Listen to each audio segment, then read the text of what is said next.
கிழக்கு மாவட்ட கழகம் சார்பாக இன்றைய தினம் பல்வேறு நலத்திட்ட உதவி நிகழ்ச்சிகள், கழக மூத்த முன்னோடிகளுக்கு பொற்கிழி மற்றும் புத்தாடை, இரத்த தானம் அளித்தவர்களுக்கு புத்தாடை மற்றும் சிறப்பு செய்தல், கல்லூரி மாணவ மாணவியருக்கு கல்வி ஊக்கத்தொகை மற்றும் உபகரணங்கள், மகளிர் சுய உதவி குழுக்களுக்கு சுழல் நிதி மற்றும் புத்தாடை, திருநங்கைகளுக்கு புத்தாடை மற்றும் சிறப்பு செய்தல், விளையாட்டு குழுக்களைச் சேர்ந்த விளையாட்டு வீரர்களுக்கு ஸ்போர்ட்ஸ் எக்யூப்மெண்ட் விளையாட்டு உபகரணங்களை வழங்குதல், அதோடு சேர்த்து தையல் வகுப்பு முடித்த சகோதரிகளுக்கு 300 பேருக்கு தையல் மிஷின், மாற்றுத்திறனாளிகள் சகோதர சகோதரிகளுக்கு நலத்திட்ட உதவி நிகழ்ச்சின்னு இன்னைக்கு மட்டும் இன்றைக்கு இந்த அரங்கத்தில் சுமார் 1500 பேருக்கு நலத்திட்ட உதவி நிகழ்ச்சிகளை அண்ணன் சேகர் பாபு அண்ணன் அவர்கள் இவ்வளவு சிறப்பாக ஏற்பாடு செஞ்சிருக்கிறார். இதில் கலந்து கொள்ள வாய்ப்பளித்த அண்ணன் சேகர் பாபு அவர்களுக்கு முதல்ல என்னுடைய நன்றியை, வணக்கத்தை உங்கள் அத்தனை பேரின் சார்பாகவும் பயனாளிகளின் சார்பாகவும் நான் தெரிவிச்சுக்கிறேன். போராளிகள் சாவதில்லை, போராளிகள் வீழ்வதில்லை அப்படிங்கிற தலைப்பில் இன்னைக்கு அண்ணன் சேகர் பாபு அவர்கள் இந்த நிகழ்ச்சியை ஏற்பாடு செஞ்சிருக்கிறார். தொடர்ந்து 10 நிகழ்ச்சிகள், 9வது நிகழ்ச்சியாக இன்றைக்கு இந்த நிகழ்ச்சி நடந்து கொண்டிருக்கிறது. கலைஞருடைய நினைவு நாளை முன்னிட்டு இந்த 10 நிகழ்ச்சிகளும் சிறப்பாக அண்ணன் சேகர் பாபு அவர்கள் ஏற்பாடு செஞ்சிருக்கிறாரு. கலைஞர் அவர்கள் தன்னுடைய வாழ்நாள் முழுவதும் அனைத்து தரப்பு மக்களுடைய வளர்ச்சிக்காகவும் முன்னேற்றத்திற்காகவும் தன்னுடைய இறுதி மூச்சு வரை வாழ்ந்தவர் தான் டாக்டர் கலைஞர் அவர்கள். இன்னைக்கு அவர் வழியில மாணவர்கள், மகளிர், மாற்றுத்திறனாளிகள், மூத்த குடிமக்கள், திருநர்கள், கழக மூத்த முன்னோடிகள்னு அனைத்து தரப்பு மக்களுக்கும் பயன் தர்ற மாதிரி இன்னைக்கு இந்த நிகழ்ச்சி சிறப்பாக ஏற்பாடு செய்யப்பட்டிருக்கு. இது போன்ற நலத்திட்ட நிகழ்ச்சிகள் பல்வேறு நூற்றுக்கணக்கான நிகழ்ச்சிகளை அண்ணன் சேகர் பாபு அவர்கள் ஏற்பாடு செஞ்சிருக்கிறார். நானே பல நிகழ்ச்சியில் இதே அரங்கத்தில் பல முறை கலந்து கொண்டிருக்கிறேன். அதனால நம்ம இது ஏதோ புதுசாக இன்னைக்கு கொடுக்கல. அண்ணன் சேகர் பாபு அவர்கள் சொன்னது போல ஆளுங்கட்சியாக இருந்தப்பவும் கொடுத்துருக்குறோம், இப்போ எதிர்கட்சியாக இருக்க போதும் அதை விட வேகமாக கொடுத்துக்கிட்டு இருக்கிறோம். ஏன்னா ஆளுங்கட்சியாக இருந்தாலும் சரி, எதிர்கட்சியாக இருந்தாலும் சரி, எந்த வரிசையில் இருந்தாலும் சரி, என்னைக்குமே மக்களோடு மக்களாக நிற்கக்கூடிய இயக்கம் நம்முடைய திராவிட முன்னேற்ற கழகம். அதைத்தான் கலைஞர் அவர்கள் நமக்கு கற்றுக் கொடுத்தாரு. நம்முடைய தலைவர் அவர்கள் அதை சொல்லித்தான் நம்மளை வளர்த்திருக்கிறார். குறிப்பா இன்னைக்கு ஆளுங்கட்சியாக இருக்கிறவங்களை பற்றி நான் உங்ககிட்ட சொல்ல வேணாம். எல்லாரும் இன்னைக்கு லைவ்ல பார்த்துக்கிட்டு இருக்கீங்க, தொலைக்காட்சியில் பார்த்துக்கிட்டு இருக்கிறீங்க. இன்னைக்கு ஆளுங்கட்சியாக வந்திருக்கக்கூடியவங்க எப்படி இந்த நிலைமைக்கு வந்தாங்கிறத நம்ம யோசிச்சு பார்க்கணும். தேர்தலில் நாம் எதிர்பார்த்தது ஒரு பெரிய வெற்றி, மீண்டும் திராவிட மாடல் 2.2 அமையும் அப்படின்னு நம்பிக்கையோடு இருந்தோம். ஆனால் என்ன பண்ணிட்டோம், தேர்தலில் நமக்கு யார் எதிரின்னு தெரியாமல் போய் சண்டை போட்டுட்டோம். இன்னைக்கு எதிரி யாருன்னு தெரிஞ்சிருச்சு. மீண்டும் அந்த தவறை நம்ம செய்ய மாட்டோம், செய்ய மாட்டீங்கிற நம்பிக்கை எனக்கு இருக்கு. இன்னும் குறிப்பிட்டு சொன்னா, இந்த கிழக்கு மாவட்டத்தில் மாதம் ஒரு நிகழ்ச்சி நான் கலந்துக்கிட்டு இருக்கிறேன். ஆனால் ஒரு சிறிய இடைவேளை, 4 மாதங்களுக்கு பிறகு சென்னை கிழக்கு மாவட்டத்துக்கு நான் வந்திருக்கிறேன். ஆனால் சேகர் பாபு அவர்கள் நினச்சிக்கலாம், நான் அவர் மேலே கோபமாக இருக்கேன் அதனால வரல அப்படின்னு கூட அவர் மனசில் தோணிருக்கலாம். அது கோபம் இல்லை, அது வருத்தம். வருத்தம் மட்டும் இல்லை, அவர் மீதும் இந்த மாவட்டத்தின் மீதும் எனக்கு இருக்கக்கூடிய ஒரு உரிமை.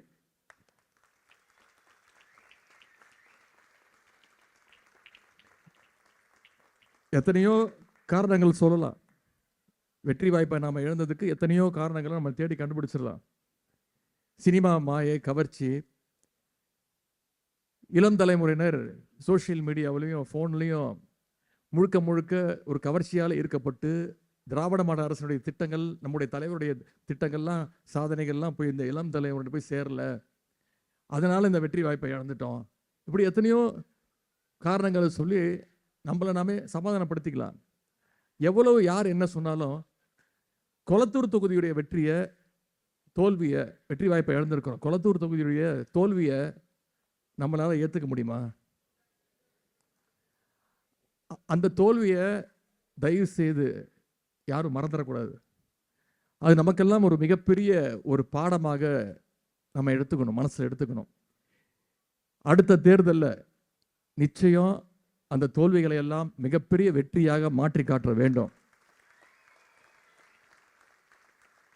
அதை நிச்சயம் கிழக்கு மாவட்டம் செஞ்சு காட்டுவீங்க அப்படிங்கிற நம்பிக்கை எனக்கு இருக்கிறது. இன்றைக்கு இருக்கக்கூடிய ஆட்சியாளர்கள் இன்னைக்கு அவங்க ஆட்சியை பிடிச்சிருக்கலாம், முதலமைச்சர் பொறுப்பில் உட்கார்ந்துருக்கலாம், அமைச்சர்கள்லாம் உட்கார்ந்துருக்கலாம். ஆனால் ஆட்சிக்கு வர்றதுக்கு முன்னாடி அவங்களுக்கு ஆட்சிக்கு வருவோங்கிற நம்பிக்கை இல்லை. ஒரு மிகப்பெரிய விபத்து போல இந்த தேர்தல் நடந்து முடிஞ்சிருக்கு. ஏன் இன்னும் சொல்லப்போனா மக்கள் முழுமையாக அவங்கள தேர்ந்தெடுக்கல, முழு மெஜாரிட்டியோடு வந்து உட்காந்துருக்காங்களான்னு பார்த்தீங்கன்னா அதுவும் கிடையாது. ஒரு கட்சியை ஆட்சியை பிடிக்கணும்னா 118 சீட்டுகள் பிடிக்கணும். இப்போ இருக்கக்கூடிய ஆட்சியாளர்கள் வெறும் 108 சீட்டு மட்டும்தான் ஜெயிச்சாங்க. இன்னும் சொல்ல போனால் நம்முடைய தலைவர் பேரை சொல்லி நம்முடைய உடன்பிறப்புகள் களத்தில் வேலை பார்த்து வெற்றி பெற்றவங்களுடைய தயவுல தான் இன்னைக்கு இந்த ஆட்சி நடந்துட்டு இருக்கு. நாம தைரியமா சொல்லலாம், நம்மளோட தயவுல தான் இன்னைக்கு இந்த ஆட்சி நடந்துட்டு இருக்கு. தலைவருடைய தயவுலாம் இன்னைக்கு இந்த ஆட்சி நடந்துட்டு இருக்கு. நம்மளுடைய தலைவர் போட்ட பிச்சையில தான் இன்னைக்கு இந்த ஆட்சி நடந்துகிட்டு இருக்கு.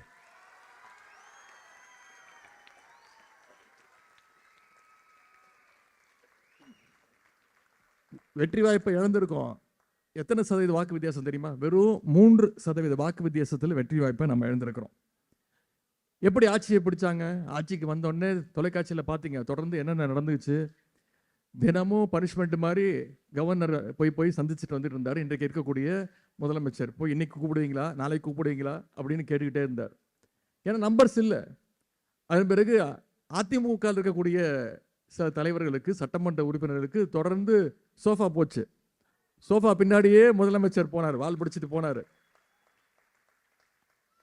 அதிமுக தலைவர்களுக்கு மட்டும் இல்லை, நம்மளோட கூட்டணி வச்சுக்கிட்ட, நம்மளோடு சேர்ந்து தேர்தலில் வெற்றி பெற்ற சில கட்சி தலைவர்களுக்கும் சோஃபா போச்சு. ஆட்சிக்கு வர்றதுக்கு முன்னாடி என்ன சொன்னாங்க? ஊழலை ஒழிப்போம், ஒரு மாற்றத்தை உண்டாக்குவோம்னு சொல்லி ஆட்சிக்கு வந்தாங்க. ஆனால் இன்னைக்கு வந்து என்ன பண்ணிட்டு இருக்கிறாங்க? நம்ம தலைவர் கொண்டு வந்த திட்டங்களோட பெயர்களை மாத்திக்கிட்டு இருக்கிறாங்க. மாற்றம்னு சொல்லி இன்னைக்கு பெயர் மாற்றம் நடந்துகிட்டு இருக்கு இந்த ஆட்சியில். எங்கு பார்த்தாலும் ஊழல், மிகப்பெரிய மாற்றம்னு சொல்லி இன்னைக்கு மிகப்பெரிய ஒரு ஏமாற்றத்தை இந்த அரசு கொடுத்துட்டு இருக்கு. இன்னைக்கு இவங்க ஆட்சி எந்த லட்சணத்தில் நடந்துகிட்டு இருக்கு நாம கூட சொல்லல.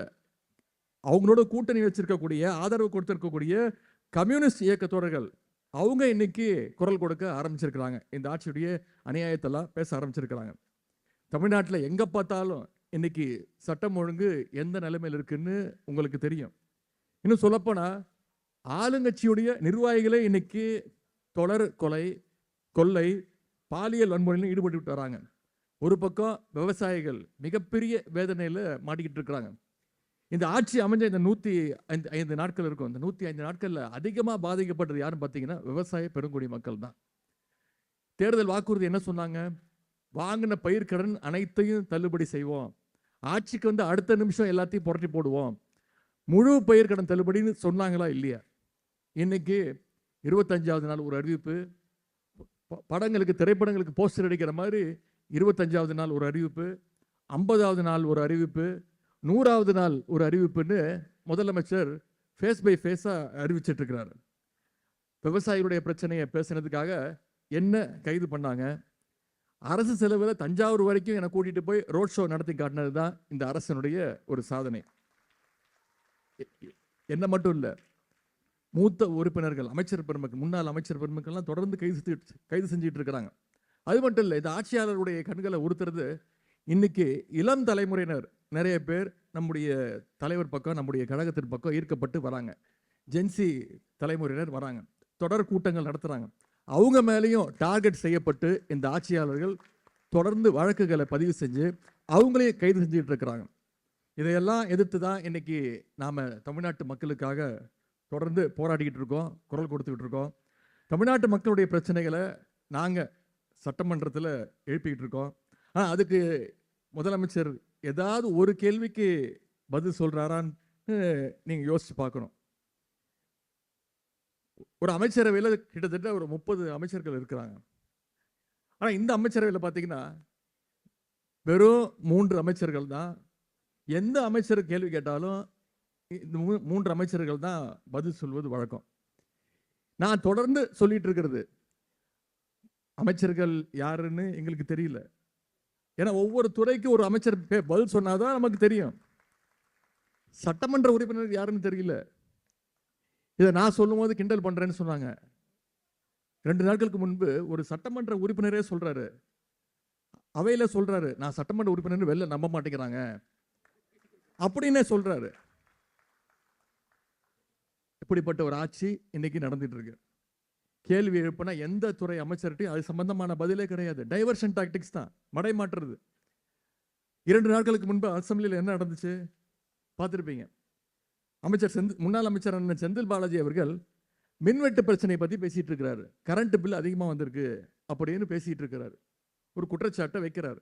ஆனா அதற்கு பதில் சொல்ல துப்பில்லாத ஒரு அமைச்சர் எந்திரிச்சு வேணும்னே அதை மடைமாற்றம் செய்ய நம்மளை சீண்டுவதை போல சில வார்த்தைகள் பேசுறார். அதற்கு தான் எந்திரிச்சு நாங்கள் பதில் சொல்லிட்டு இருக்கிறோம். அதுதான் இன்னைக்கு தலைப்புச் செய்திகளாக வந்துட்டு இருக்கு. உண்மையா என்ன தலைப்புச் செய்தி வந்திருக்கணும்? திமுக குரல் கொடுத்துச்சு, மக்கள் பிரச்சனை மின்வெட்டு பிரச்சனைக்கு பதிலாக அதன் சம்பந்தமா திமுக குரல் கொடுத்துச்சு, அசம்பிளியில் பேசிச்சு, என்ன பதில் சொன்னாங்க இந்த அரசு அப்படிங்கிறது தான் தலைப்புச் செய்திகள் வந்திருக்கணும். ஆனா அன்னைக்கு என்ன தலைப்புச் செய்தி வந்தது? உதயநிதியும் அமைச்சரும் மோதல். இது வந்திருக்கணுமா? இதை யோசிச்சு பாருங்க. வெறும் இந்த அரசு அமைஞ்சதுலேருந்து முதல் நாள்லேருந்து முழுக்க முழுக்க டைவர்ஷன் டாக்டிக்ஸ் தான். நான் தான் அரசு சபாநாயகர்கிட்டே சொன்னேன், நாங்கள் ஒரு கேள்வி கேட்டால் நாங்களே அசர்ற மாதிரி எங்களை திருப்பி கேள்வி கேட்குறீங்க. வெளியில பார்க்குற மக்களுக்கு யார் ஆளுங்கட்சி யார் எதிர்கட்சின்னு புரியல. பொதுவாக எதிர்கட்சி கேள்வி கேட்பாங்க, ஆளுங்கட்சி அதற்கான பதிலை சொல்லுவாங்க. ஆனால் இங்கே அவையில் எங்களை பார்த்து ஆளுங்கட்சி கேள்வி கேட்குறாங்க, நாங்கள் உட்காந்து பதில் சொல்லிட்டு இருக்கிறோம். கேள்வி கேட்டால் கூட பரவாயில்ல, பதில் சொல்லிடலாம். பாட்டு பாடினா நாங்கள் என்ன பண்ணுறது? சபாநாயகருக்கு தெரியல. ஆமாம், ஏன்னா அவரும் பாட்டு பாடுறாரு. எங்களுக்கே சந்தேகம் வந்துடுது, நாங்கள் சட்டசபைக்கு தான் வந்திருக்கோமா இல்லை சூப்பர் சிங்கர் நிகழ்ச்சிக்கு வந்திருக்கோமா? பொதுவாக ஒரு அரசு நடக்கும்போது எதிர்கட்சிகள் ரொம்ப வேகமாக பேசுவாங்க, நிறைய குற்றச்சாட்டுகள் வைப்பாங்க. அப்போ சபாநாயகர் எதிர்கட்சிகள் பேசுறத அவை குறிப்பிலிருந்து தொடர்ந்து நீக்குவாங்க. ஆளுங்கட்சி இருக்கக்கூடிய அமைச்சர்கள் சொல்லுவாங்க, பதில் சொல்லுவாங்க, ரிக்வெஸ்ட் பண்ணுவாங்க, சபாநாயகர் அவர்களே தவறான வார்த்தை பயன்படுத்துறாரு, அவை குறிப்பிலிருந்து நீக்குங்க.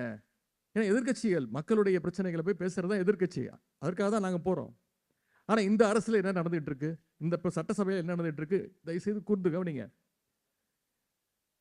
முறையா சட்டசபை வரலாற்றிலே முதல் முறையா ஹிஸ்டரியிலே ஃபர்ஸ்ட் டைம் எதிர்கட்சிகள் நாங்க பேசுறதை விட ஆளுங்கட்சி பேசுறது, அமைச்சர்கள் பேசுறது, ஆளுங்கட்சியுடைய சட்டமன்ற உறுப்பினர்கள் பேசுவதை சபாநாயகர் அவை குறிப்பிலிருந்து தொடர்ந்து நீக்கிக் கொண்டே இருக்கிறார்.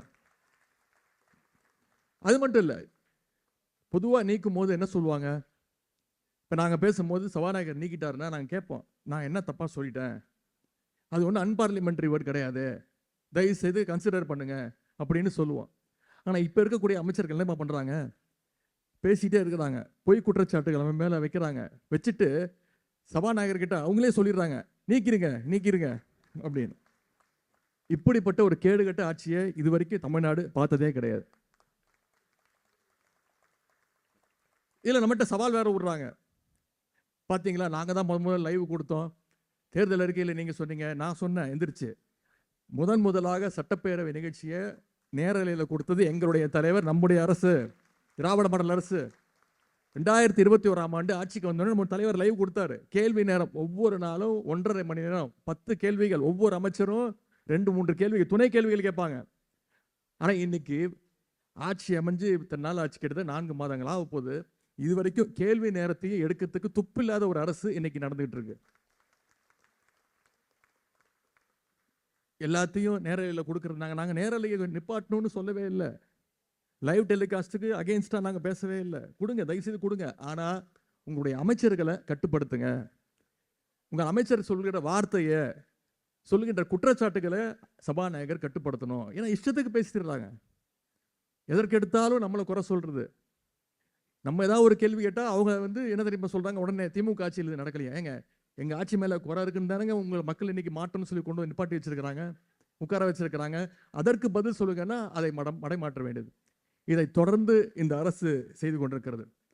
அது மட்டும் இல்ல, 2 நாட்களுக்கு முன்பு, ஆனா இது 3 மாசமா சொல்லிட்டு இருக்கிறாங்க, ஃபைல் ரெடியா இருக்கு, ஓபன் பண்ணிடுவோம். 2 நாட்களுக்கு முன்பு முதலமைச்சரே சொல்றாரு, 3 ஃபைல் ரெடியா இருக்கு, என் டேபிளுக்கு வந்திருக்கு, டேபிள் மேலேயே வச்சிருக்கிறேன், அதை ஓபன் செய்ய வச்சிடாதீங்க, ஓபன் பண்ணுங்க, யார் உங்களை நிப்பாட்டினா. அதாவது மிரட்டுறாரா. அண்ணா திராவிட முன்னேற்ற கழக சட்டமன்ற உறுப்பினருக்கு சோஃபா கொடுத்தாருல்ல, அது மாதிரி ஃபைல் அப்படின்னு கோடு வச்சு நம்மளுடைய முன்னாள் அமைச்சர்களை, நம்மளுடைய சட்டமன்ற உறுப்பினர்களை மிரட்ட முயற்சிக்கிறாராம்.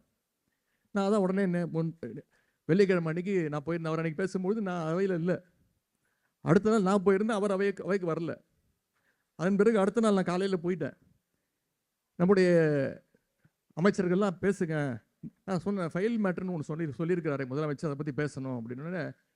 நான் சொன்னேன் அவரை வரட்டும், அவரை வச்சுக்கிட்டே கேட்போம், அவர் தானே சொன்னார் அப்படின்னு. முதலமைச்சர் வந்தோடனே எந்திரிச்சு கேட்டேன், இது வரைக்கும் வாயை திறக்கல. தைரியம் இருந்தால் ஓப்பன் பண்ணி பாருங்க ஃபைலை. இந்த உருட்டல் மிரட்டலுக்கெல்லாம் நாங்கள் பயப்பட மாட்டோம். ஏன் ஓப்பன் பண்ண மாட்டேங்கிறீங்க, ஜோசியக்காரன் சொன்னா ஓப்பன் பண்ணுவீங்களா அப்படின்னு கேட்டேன். அதையும் நீக்கிட்டாங்க, ஜோசியக்காரங்கிறது நீக்கிறோம். ஏங்க ஜோசியக்காரன் அப்பாயின்மெண்ட் நீக்கினீங்க, ஜோசியக்காரங்கிற வார்த்தையும் இப்போ நீக்கிட்டீங்க, பரவாயில்ல. ஆனால் தயவு செய்து முதலமைச்சர் வேண்டுகோள், அந்த 3 ஃபைல்களை சீக்கிரமாக திறந்து பாருங்க. இந்த மிரட்டுற வேலைலாம் திமுக காரங்கிட்ட வச்சுக்காதீங்க, இதுக்கெல்லாம் நாங்கள் பயப்பட மாட்டோம் அப்படின்னு சொல்லிட்டு வந்தேன். இது நடந்தது போன வெள்ளிக்கிழமை. கிட்டத்தட்ட 72 மணி நேரம் ஆயிடுச்சு. நான் கூட இந்த முதலமைச்சர் கொஞ்சமாச்சும் சூடு சொரணை இருக்கும் அப்படின்னு நினைச்சிட்டு இன்னைக்கு சபைக்கு போயிட்டேன். குடும்ப திருமணம், எங்களுடைய இல்லத்தில் ஒரு குடும்ப திருமணம் முடிச்சுட்டு 10 மணிக்கெல்லாம் அசம்பிளிக்கு போயிட்டேன். இன்னைக்கு முதலமைச்சர் இந்த ஃபைலை பற்றி ஏதாவது ஓப்பன் பண்ணுவார், இல்லை ஓப்பன் பண்ணி பார்த்தேன் ஏதாவது சொல்லுவாருன்னு பார்த்தா வாயவே திறக்கலைங்க. ஏன்னா அவங்களுக்கு தெரியும் திமுக மேலே எந்த குற்றச்சாட்டு, பொய் குற்றச்சாட்டு மட்டும் தான் வைக்க முடியுமே தவிர எதையும் நிரூபிக்க முடியாது. நம்முடைய தலைவர் மேலே எந்த குற்றமையும் சுமத்தர முடியாது. பூச்சாண்டி காட்டுறாங்க யார் நம்மகிட்ட. அது மாதிரி இப்போ இருக்கக்கூடிய அமைச்சர் ஒரு 2-3 அமைச்சர்களை தவிர, நான் இங்கே உங்களை பார்த்து கேட்குறேன், உங்களுக்கு யாராவது அமைச்சர்களுடைய பேர் தெரியுமா?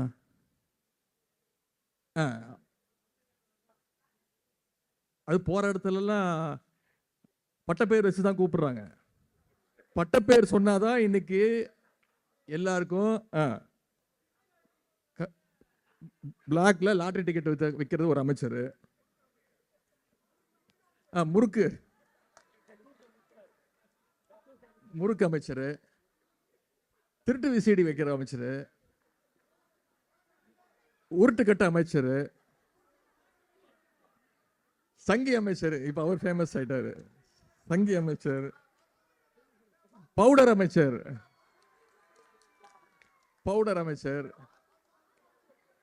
பாத்ரூம் அமைச்சர், அதுக்கு மேல சொல்ல முடியாது. இதெல்லாம் அவை குறிப்பிலிருந்து நீக்கிடுவாங்க. யாரு ஒரு சட்டமன்ற உறுப்பினர் தெரியல, யார் அமைச்சர்னு தெரியல, யார் எந்த தொகுதியில் நின்று ஜெயிச்சான்னு அவனுக்கே தெரியல. தப்பான தொகுதியில் போய் நன்றி சொல்லிட்டு இருக்கிறான்.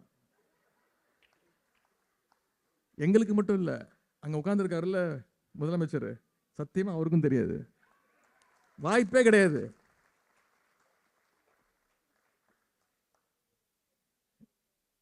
எம்எல்ஏக்கள் யாருன்னு தெரியாது, எம்எல்ஏ கூட பேரும் தெரியாது. இந்த லட்சணத்துல எல்லா எம்எல்ஏக்களுக்கும் அரசு மக்களுடைய வரி பணத்துல கார் வாங்கி தரப்படுறாராம். ஆனா நம்முடைய தலைவர் தெளிவா ஒரு முடிவு எடுத்தாரு. ஆட்சிக்கு வந்ததுன்னா முதல் நாள் பதவி பிரமாணம் எடுத்துக்கும் போதே என்ன சொன்னீங்க? திமுக கஜானாவை தொடச்சி வச்சுட்டு போயிட்டாங்க, அரசு கிட்ட பணமே கிடையாது அப்படின்னு இந்த முதலமைச்சர் சொன்னாரா இல்லையா? இப்போ எங்கேருந்து கார் வாங்குறதுக்கு பணம் வந்துச்சு? விவசாயிகளுடைய கடனை தள்ளுபடி செய்வேன், 100% தள்ளுபடி செய்வேன்னு சொன்னீங்களா இல்லையா? இன்னைக்கு நிதி இல்லைன்னு சொல்லி அந்த திட்டத்தையும் உங்களால் செய்ய முடியல. ஆனால் இன்னைக்கு எங்கேருந்து கார் வாங்கி தரத்துக்கு பணம் வந்துச்சு? நம்முடைய தலைவர் சொன்னார், திராவிட முன்னேற்ற கழகத்துடைய சட்டமன்ற உறுப்பினர்கள் எங்களுக்கு இந்த அரசு வாங்கி தருகின்ற அந்த கார் தேவையில்லை அப்படின்னு தாங்க சொன்னேன். அதுக்கு உடனே ஒரு அமைச்சர் எந்திரிச்சு கத்துறாரு, அது எப்படி நீங்க கார் வேணான்னு சொல்லலாம்? யோ, நான் எங்களுக்கு தரவே கார் தான் வேணான்னு சொன்னோம், நீங்க வாங்கிக்கோங்க அப்படின்னு. எதற்கு எடுத்தாலும் டீலிமிட்டேஷன் அப்படின்னு இன்னைக்கு நமக்கு பாடம் எடுக்கிறாங்க. இந்த டீலிமிட்டேஷனை, தொகுதி மறுவரையறையை எதிர்த்து இந்தியாவிலே குரல் கொடுத்த முதல் இயக்கம் திராவிட முன்னேற்ற கழகம். குரல் கொடுத்த நம்முடைய தலைவர் எப்போ 2024ஆம் ஆண்டு தீர்மானம் நிறைவேற்றிருக்கிறோம். சென்ற வருடம் சட்டமன்றத்தில் தீர்மானம் நிறைவேற்றிருக்கிறோம். நம்முடைய தலைவர் அந்த டிராஃப்ட் பில்லை தெருவில் இறங்கி அதை கொளுத்தி போட்டார். அந்த பில்லை எதிர்ப்பு தெரிவித்தோம். நாம எதிர்ப்பு தெரிவித்த காரணத்தினால்தான் ஏப்ரல் மாதம் அந்த திட்டத்தையே பாஜக கைவிட்டுச்சு. நம்முடைய தலைவரும் நானும் அதை எரிச்சேன், தொகுதி மறுவரைய அந்த டிராஃப்ட் பில்லை. இன்னைக்கு நமக்கு இந்த அரசு பாடம் எடுத்துக்கிட்டு இருக்கு. எனவே இந்த அரசுக்கு ஒரு சரியான பாடத்தை கற்றுக் கொடுக்க வேண்டிய நேரத்தில் நிச்சயம் நீங்கள் செய்வீங்கன்ற அந்த நம்பிக்கை எனக்கு இருக்கு. நம்முடைய தலைவர் தமிழ்நாட்டை வளர்கின்ற மாநிலங்களில் முதல் இடத்துக்கு கொண்டு வந்து வச்சார். 11.19% வளர்ச்சியோடு நம்முடைய தலைவர் அவர்கள் தமிழ்நாட்டை கொண்டு வந்து நிப்பாட்டினார். இன்னைக்கு தமிழ்நாட்டுடைய வளர்ச்சி இன்னைக்கு மிகப்பெரிய ஒரு பாதாளத்துக்கு போயிட்டு இருக்கு. எனவே இதற்கெல்லாம் ஒரு சரியான விடிவு காலம் நிச்சயம் வெகு விரைவில் பிறக்கும் என்று கூறிக்கொண்டு, வாய்ப்பளித்த அண்ணன் சேகர்பாபு அவர்களுக்கு மீண்டும் என்னுடைய நன்றியை தெரிவித்து, தமிழ்நாட்டை காப்பாற்ற வேண்டிய, பாதுகாக்க வேண்டிய பொறுப்பு எங்களுக்கு மட்டுமல்ல, இங்கே வந்திருக்கக்கூடிய உங்கள் அத்தனை பேருக்கும் சேர்ந்து இருக்கிறது என்பதை தெரிவித்து, நலத்திட்ட உதவிகளை பெற்ற அத்தனை பேருக்கும் மீண்டும் என்னுடைய வாழ்த்துக்களை தெரிவித்து வாய்ப்புக்கு நன்றி கூறி விடைபெறுகின்றேன். கலைஞர் புகழ் ஓங்கட்டும். நன்றி, வணக்கம்.